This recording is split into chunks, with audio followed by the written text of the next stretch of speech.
Hi, boys and girls. We're at our secret garage where we'll be looking at the 2016 Lexus RX 450h, the H standing for hybrid. Before we get to the vehicle itself, I want to go over the price sheet, which is rather staggering in some of the options they sent us. Well, for $2,000, these must be rather impressive headlights. And I see below we have some curb lights. I'm a little short of time today, so I'm going to hold off until tonight when we take these headlights out and see just what the big deal is. Since we're driving a $60,000 Lexus, I figured we might as well go to a very expensive Italian restaurant. Sazzi, most expensive place in town, I'm told. I'll find out how they rate my wallet after I'm done eating. Uh-oh. Maybe somebody got food poisoning. Yep, any restaurant called Sazzi must be expensive. Pretty fancy looking.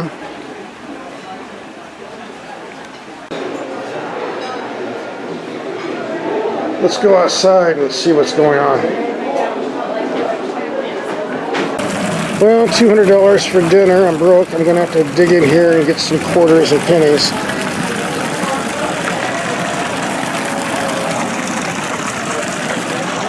Don't leave without me. Alright. Have a guy Sazzi, had a nice dinner. Let's go find the Lexus. It's over here somewhere. Well, I figure since we're out here in the dark, we might as well test these headlights out. Here we have the headlights on a wall 100 feet away on high beam. Plenty of light. Let's switch to low beam. Bright light but a very sharp cutoff. Be interesting to see what this does at long range. Here we have a building 300 feet away. Once again, the brights give plenty of light and a good spread. Low beams are riding rather close to the ground. These low beams are more than adequate for city use, but on backcountry roads, you might want to keep the brights on, especially if there's wildlife roaming around on the road. I find it rather interesting that these headlights do not swivel with the steering wheel when you're turning corners, especially in this price bracket.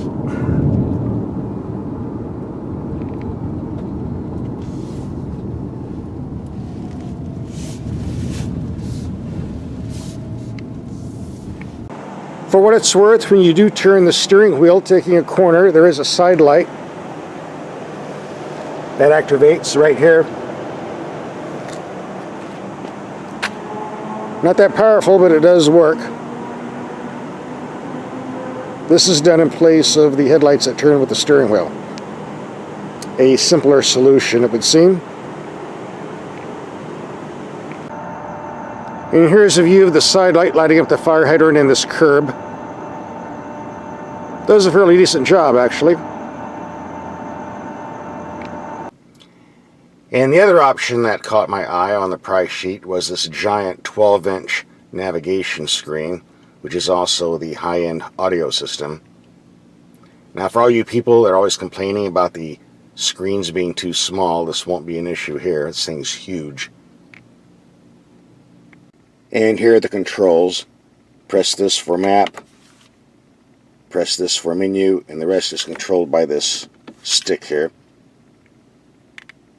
The control stick, you can go from destination, radio, media, phone, setup, climate, etc.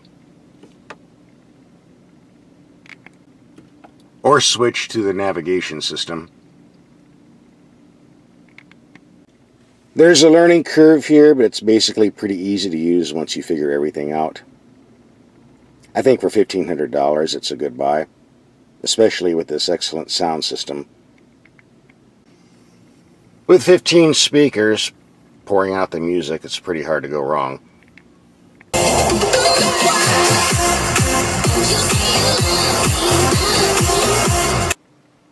One thing I liked about this big screen was the 360-degree parking camera system that allows you to back into parking spaces exactly the way you should, like so. Since we're taking a tour of the cabin, we have a very nice gauge cluster here with lots of useful information. We get a decent sized glove box. But if you want to use that large glove box, you'll have to remove this giant monster phone book sized owner manual system with thousands of pages of stuff you're never going to read. There's 18 cubic feet of cargo room back here. And unusual for a hybrid where space is limited, you actually do get a full-size spare tire, which makes an excellent place to stick that fat owner's manual.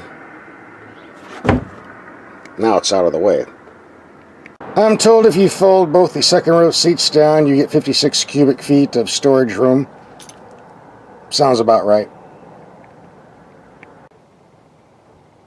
With the second row seating up, there is more than adequate room for 2 large adults. Maybe you could fit 3 in here. Overall, this is a nice cabin to be in. The base RX 350 non-hybrid has a 3.5-liter V6 putting out 295 horsepower, hooked to an 8-speed automatic. Fuel economy is rated at 20 in the city, 28 on the highway with 23 overall. This hybrid vehicle, the 450h, is rated at 308 horsepower. It comes with a CVT automatic transmission.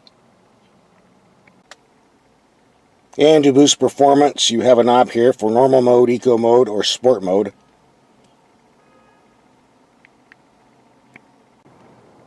The official mileage is listed at... Ooh, what's that weird noise?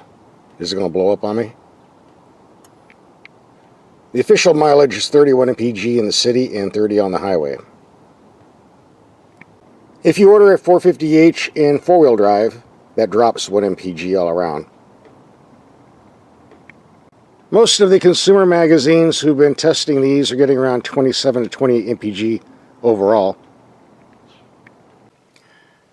So far, I've put 135 miles on this vehicle in mixed city and mixed freeway driving. And as you can see, getting 27.8 mpg, which is pretty much in the ballpark I was expecting. This battery power assists the engine when you're accelerating from a stoplight and provides a lot of get up and go.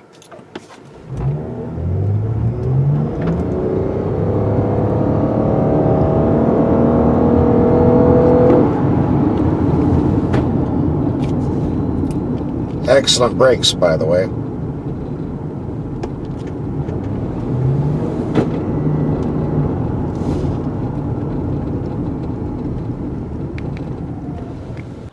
Now, several years ago, some of the Lexus engineers were bragging how they took their electric steering system in their sports sedans and gave it the excellent feel of a hydraulic system. And it's true, they did. For some reason, they didn't do that here. This electric steering basically has no feel, no feedback. It doesn't seem to be connected to anything, so it takes some getting used to. This is also a very nose-heavy design, so taking corners briskly, well, it's not a sports car, let's put it that way.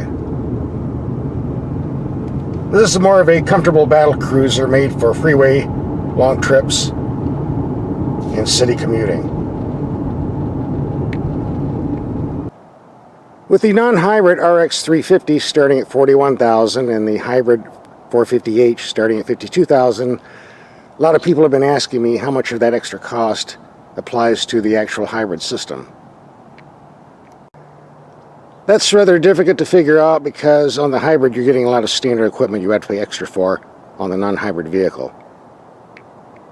A lot of people at Toyota and Lexus have hinted to me off the record that it runs around $5,000 to $6,000 in actual production costs. So do the math. If you do a lot of freeway driving where the hybrid system really isn't working, you're doing say 30 mpg versus 28 mpg for the non-hybrid, it's going to take a long time for the hybrid system to pay for itself. On the other hand, if you compare the 19 to 20 mpg in city driving on the non-hybrid to the 27 to 28 I was getting here, then you can rack up some savings. And let's keep in mind the hybrid system is probably going to have a lot more resale value than the non-hybrid as well. So you will be getting some of your money back. And with the torque output of this electrical battery system, your 0 to 60 time is a lot more lively with a hybrid as well. So it's more pleasurable to drive in the city. So, do you go hybrid or non-hybrid? I can't make that decision. That's something you'll have to figure out for yourself. Either way, you're going to get a vehicle that's going to last a long time because, as we all know, Lexus and Toyota products run almost forever and give you very few problems when the warranty runs out. So if you want a large luxury vehicle, want to go green and save the planet, here you go.